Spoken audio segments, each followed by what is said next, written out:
근데 어떤 분이 그러시더라고요. 칭찬을 많이 하고 살자고 이야기하잖아요. 칭찬을 많이 하자. 근데 옆에 있는 분에게 방금 우리가 인사했죠.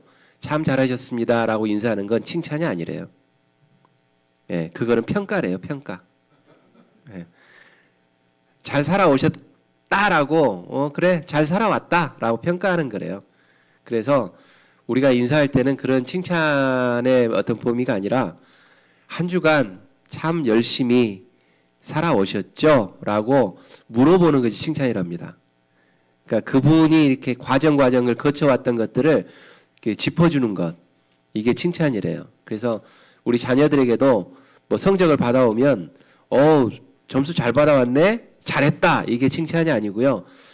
이 점수 받는 동안 얼마나 열심히 노력했니? 라고 하는 게 칭찬이랍니다. 그래서 우리 성도님들도 칭찬이 무엇인가 한번 생각해 보시면서 우리 교회 안에서는 우리 성도님 옆에 있는 성도님들에게 좀 칭찬을 좀 많이 하는 우리 성도님들이 좀 되었으면 좋겠습니다. 예. 뭐 하나 해놓으면 잘하셨습니다 이렇게 평가하지 말고 예. 칭찬하는 그런 모습으로 좀 바뀌었으면 좋겠어요. 자, 오늘은 계속해서 믿음의 도약이라고 하는 제목으로 한번 말씀을 나누기로 원합니다. 주의 말씀은 내 발의 등이요 내 길의 빛이니이다. 이제 말씀 한 절만 딱 보면 오늘 또 뭐 김광근 목사가 무슨 이야기 할 거다라고 어느 정도 이렇게 가늠이 오실 거예요. 예. 그리고 이제 말씀과 기도로 사는 삶이라고 제목을 해놓으니까 그러면 뭐 말씀에 대한 이야기 하겠지, 기도에 대한 이야기 하겠지라고 생각을 하실 겁니다. 맞습니다. 예측한 대로 그대로 할 건데 중요한 거는 뭐냐? 말씀과 기도로 사는 삶, 이건 당연한 거예요.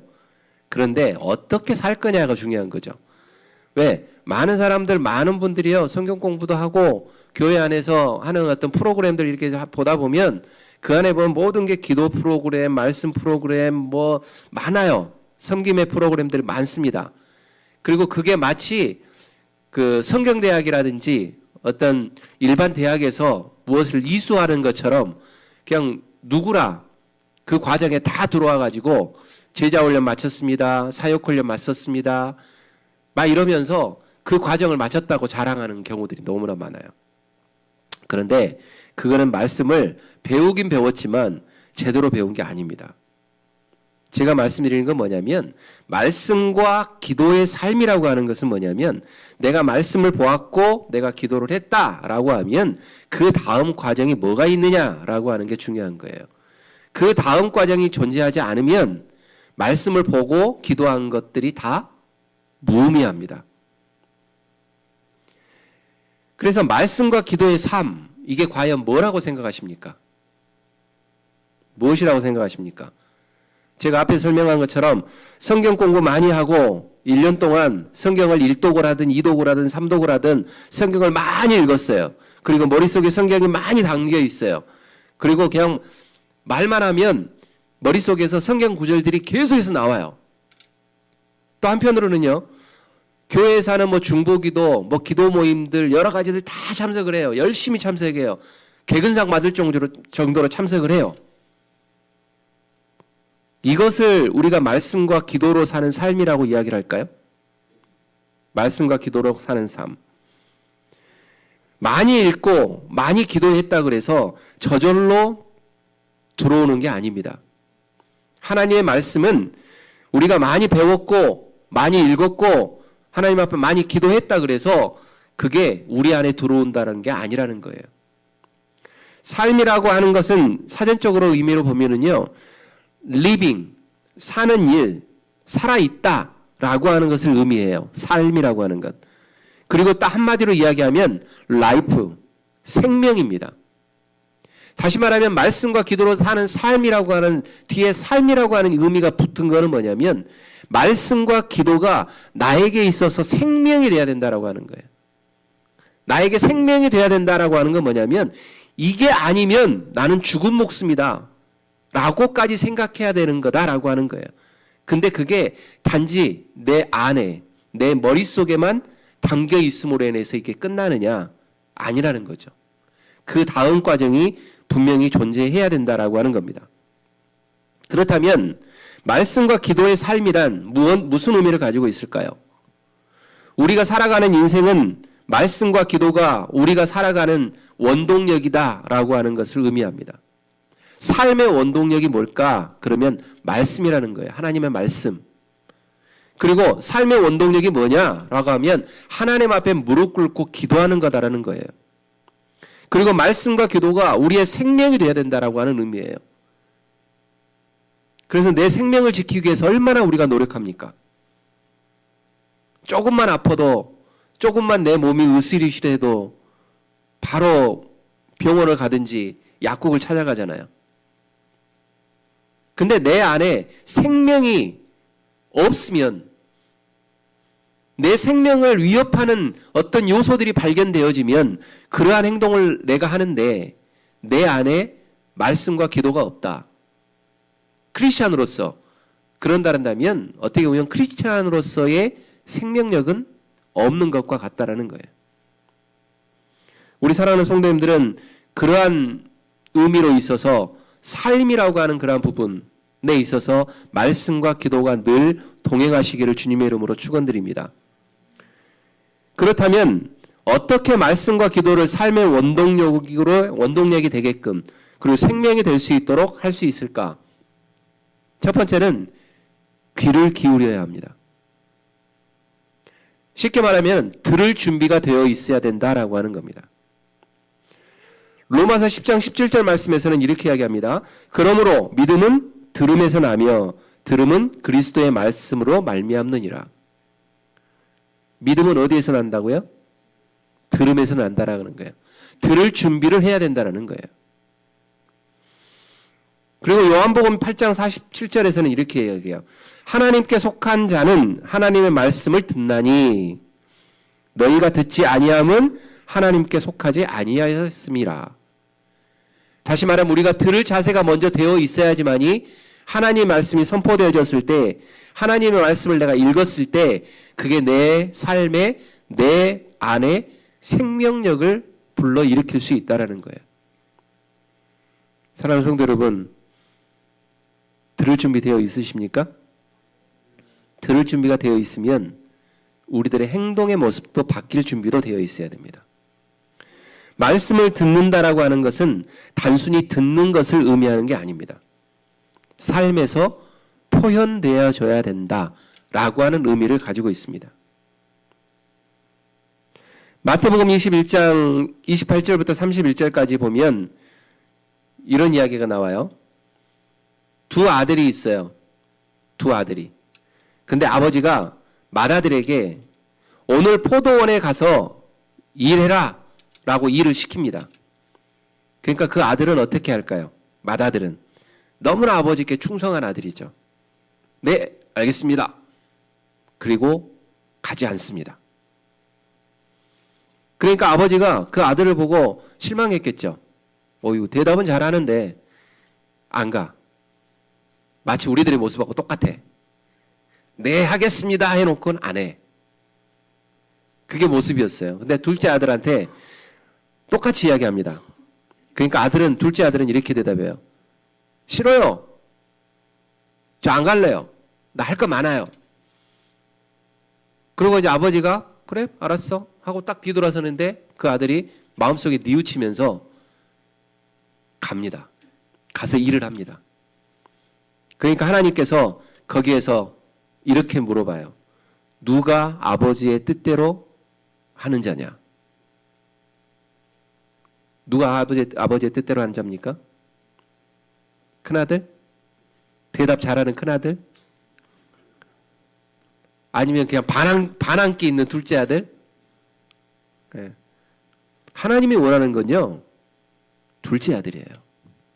이 말씀은 뭐냐면 행하는 사람을 원한다는 거예요.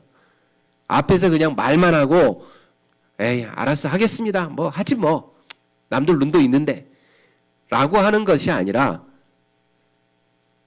내가 아무리 그냥 투덜대고 아니야 싫어 하는 아들이라 할지라도 뒤돌아서서 아버지의 뜻이 뭔지를 깨닫고 거기에 가서 아버지의 뜻대로 행하는 자, 하나님께서는 그를 향해서 뭐라고 하냐면 아버지의 뜻대로 행한 사람이 누구냐라고 물어본다는 거예요.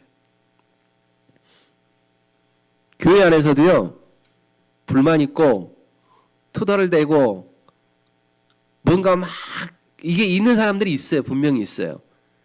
그런데 중요한 건 뭐냐면 빨리 하나님의 뜻이 뭔지를 찾아서 되돌려서 돌아오는 게 중요해요. 그리고 나서 그거를 행하는 게 중요합니다. 그게 하나님이 원하는 거예요. 공부 많이 하고 기도 열심히 하고 그런데 세상 밖에 나아가서는 아무것도 안 해. 하나님이 원하는 것은 그게 아닌데 이거는 그 처다들과 똑같다라는 거예요. 우리 성도님들은 그런 분이 한 분도 없으시기를 주님의 이름으로 부탁드립니다. 오늘 이 자리에 있는 성도님들 한 분 한 분들이 다 교회의 일꾼들이 되기를 원합니다. 중요한 건 일꾼은 일하는 사람이 일꾼이 아닙니다. 제가 예전에도 목회할 때도 그랬는데요.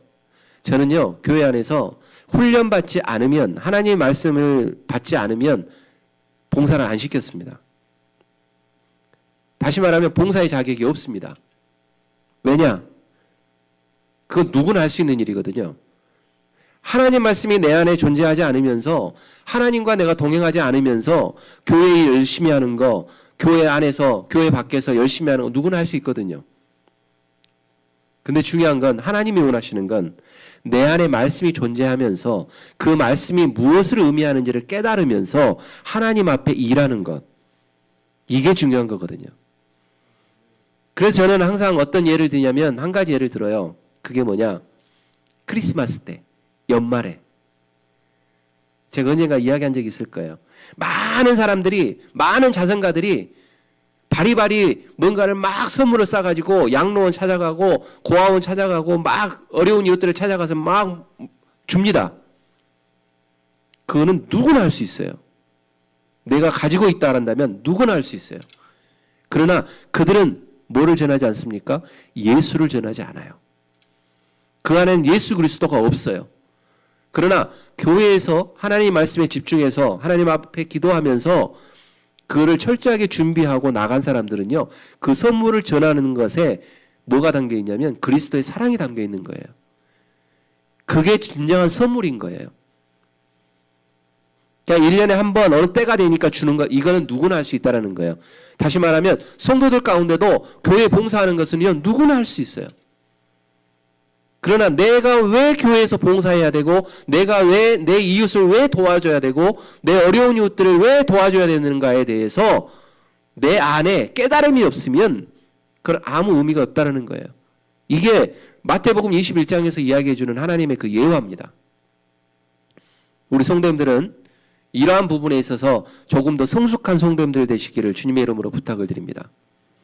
그래서 내가 무엇인가 누군가를 도울 때는 항상 내가 남아서 주는 게 아니라 내가 넉넉해서 주는 게 아니라 하나님께서 나에게 그러한 사랑을 나한테 베푸셨기 때문에 그거를 그에게 베푼다라고 하는 하나님의 사랑을 전하는 그러한 모습으로 가셔야 된다라고 하는 겁니다. 그렇기 때문에 영혼 없는 몸이 죽은 것 같이 행함이 없는 믿음은 죽은 것이다 라고 말씀을 합니다. 디도서 1장 16절에서는 또 이렇게 이야기하죠.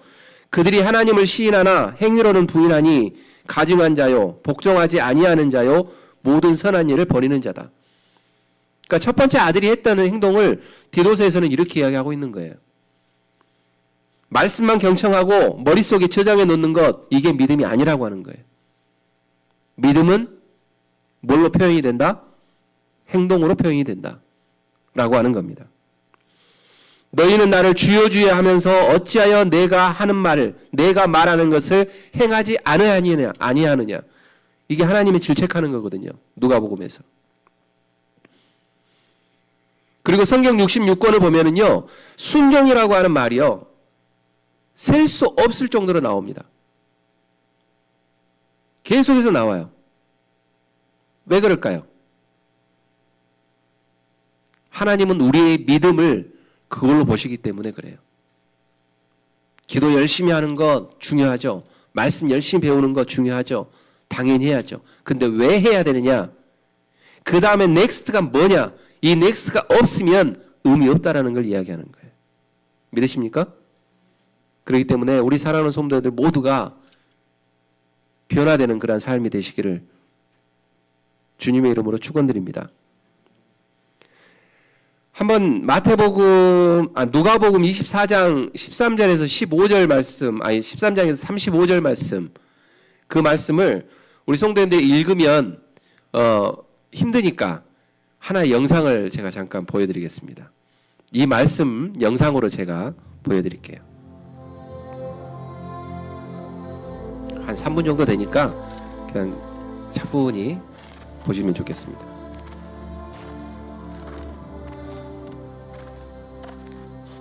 너희가 슬픔에 잠겨 길을 가면서 무엇에 대해 서로 이야기하느냐? 예루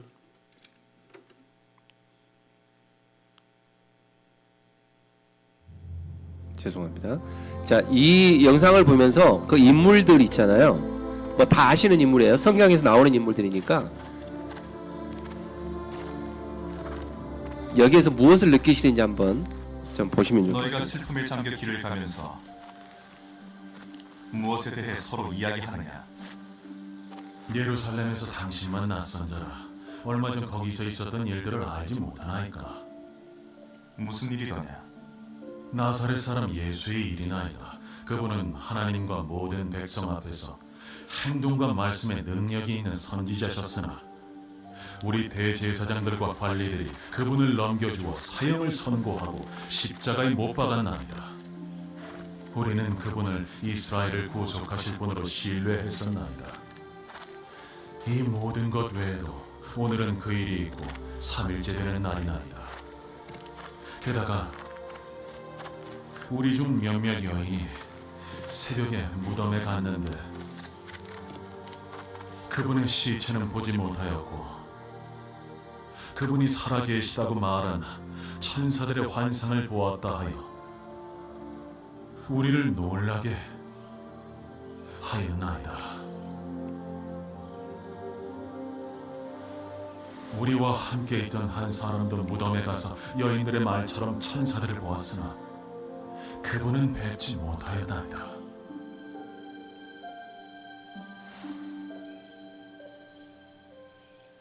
어리석은 이들아, 선지자들이 말한 모든 것을 마음에 더디 믿는 자라. 그리스도가 이런 고난을 당하고 자기의 영광에 들어가야 할 것이 아니겠느냐?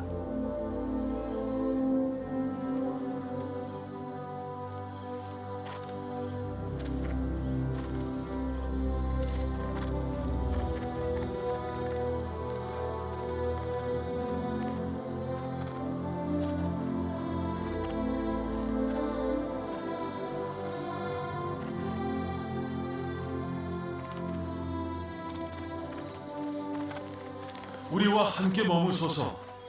저녁이 되어 날이 저물었나이다.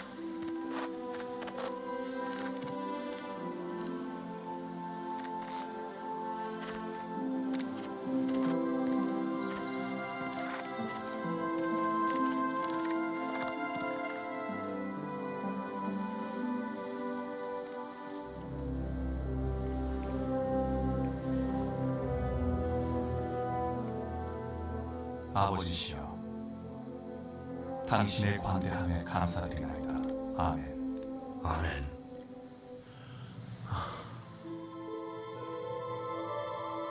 그분께서 길에서 우리와 말씀하시며 우리에게 성경을 열어주실 때 우리 마음이 우리 속에서 뜨겁지 아니하더냐.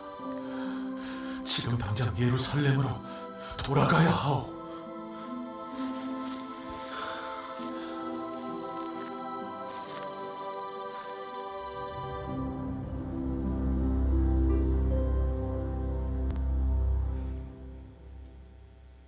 누가복음 24장 13절에서 35절에 있는 내용을 성우들이 성경에 있는 말씀 한 절도 틀리지 않고 그대로 한 겁니다. 자, 뭐를 느끼셨습니까? 이 안에서 두 제자가 있었습니다. 엠마오로 가는 두 제자가. 근데 예수님과 함께 걸어가고 있는데 그들은 예수인지를 모릅니다. 함께 걸어가고 있는데요, 예수님이 계속해서 과거에 성경에서 했던 이야기들을 쭉 하는데 못 알아듣습니다. 그리고 예수님과 만찬을 하고 난 다음에 떡을 떼고 난 다음에 예수님이 사라지고 나서 그들 눈에 사라지고 나서 그들이 깨닫습니다. 다시 말하면 제가 왜 이 영상을 보여드리냐면 하나님은 우리와 늘 동행하십니다. 근데 우리는 깨닫지 못합니다. 지금도 그렇습니다. 왜 그럴까요? 인간이기 때문에 그렇습니다. 그러고 난 다음에 하나님께서 예수님께서 그 전에 성경을 이야기하실 때에 새로운 계시를 이야기하지 않습니다. 과거에 했던 하나님이 보여주셨던 그러한 부분들을 이야기합니다. 다시 말하면 성경 그대로를 이야기합니다. 그럴 때 어떻게 제자들이 마음이 뜨거워졌다라고 이야기하죠. 말씀이라고 하는 것은 변하지 않습니다. 하나님 말씀 변하지 않습니다. 단지 변하는 것은 우리만 변합니다. 근데 우리는 이 말씀을 보고 있으면서도 깨닫지 못한다는 거예요. 예수님이 하나님이 우리와 지금도 함께 하신다라고 하는 것을 이야기하고 있는데도 불구하고 함께 동행하고 있는 그 상황 가운데에서도 제자들은 그냥 선생님이라고만 알고 있는 거예요. 그리고 깨닫고 나서 한 엠마오로 가는 제자가 일어나서 눈물을 흘리면서 전하러 나가자라고 이야기하잖아요. 다시 말하면 우리 마음속에 진정으로 예수님의 말씀, 하나님의 말씀이 들어왔을 때 저 행동이 나온다는 거예요. 우리 성도님들도 그런 모습으로 변화되기를 바란다는 거죠. 사랑하는 성도 여러분, 과연 나는 하나님과 동행하고 계십니까? 한번 옆에 있는 성도님들 이야기해 볼까요? 물어볼까요? 하나님과 동행하십니까? 동행하는 사람들은요, 바뀌어야 됩니다. 엠마오까지 함께 이동하던 제자들이 예수님을 몰랐습니다. 말씀을 듣고도 깨닫지 못했습니다. 그리스도가 옆에 있음에도 불구하고 그리스도를 못 만났다고 이야기하는 겁니다. 왜요? 그게 우리들 모습이거든요. 그런데 거기에서 떡을 뗀다라고 하는 의미는 뭐냐면 성령 하나님이 너를 도와주겠다라고 하는 의미거든요. 그리고 성령 하나님이 떡을 떼면서 도와주었을 때 그들이 눈이 밝아졌다라고 하는 거예요. 그래서 우리가 말씀을 봐야 된다는 거예요. 말씀을 보지 않고는요, 어떤 선한 행위가 안 나온다는 거예요. 말씀 안에 우리가 거해야지만이 우리가 하는 행동이 하나님 앞에서 정당화된다는 거예요. 그래서 제가 말씀드렸잖아요. 하나님 말씀 배우지 않고 교회에서 어떤 그런 것들을 하지 않으면서 봉사 열심히 하는 건 의미 없다. 디모데후서 3장 16절 17절에서는 이렇게 이야기합니다. 모든 성경은 하나님의 감동으로 된 것으로 교훈과 책망과 바르게 함과 의로 교육하기에 유익하니 이는 하나님의 사람으로 온전하게 하며 모든 선한 일을 행할 능력을 갖추려 하려 합니다. 말씀을 왜 우리에게 주신다고요? 선한 일을 행할 능력을 갖추게 하기 위해서.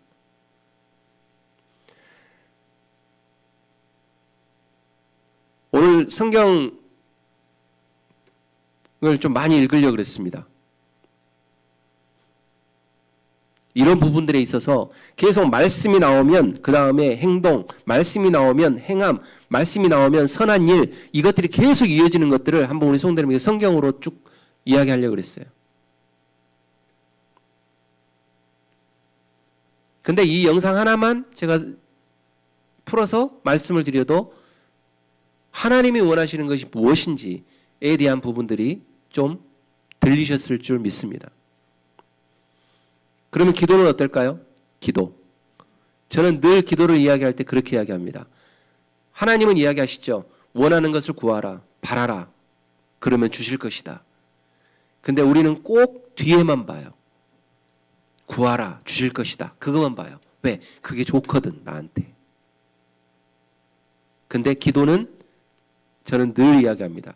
기도는 감사하는 거다. 하나님 앞에 감사하는 자에게 하나님이 주시는 게 기도의 응답이다 라고 하는 거예요. 감사하는 마음이 없으면서 하나님 앞에 구하면 하나님은 안 주십니다. 근데 안 준다고 우리는 하나님이 거짓말쟁이라고 이야기를 해요. 왜? 내가 하나님 앞에 먼저 해야 될 선행을 안 하고 선행적인 행동을 안 하고 그냥 성경에서 한 구절만 따가지고 구하라. 그러니까 그럼 주실 것이다 라고 하니까 구했는데 왜 안 주세요 그래요. 앞에 나는 안 하고 앞에 것은 안 하면서. 그러니까 우리가 올바로 알아야 돼요 사실은. 기도는 뭐다? 구하는 거다? 감사하는 거다. 다른 교회에서는 그냥 구하는 거다라고 이야기하면 냅두세요 그냥.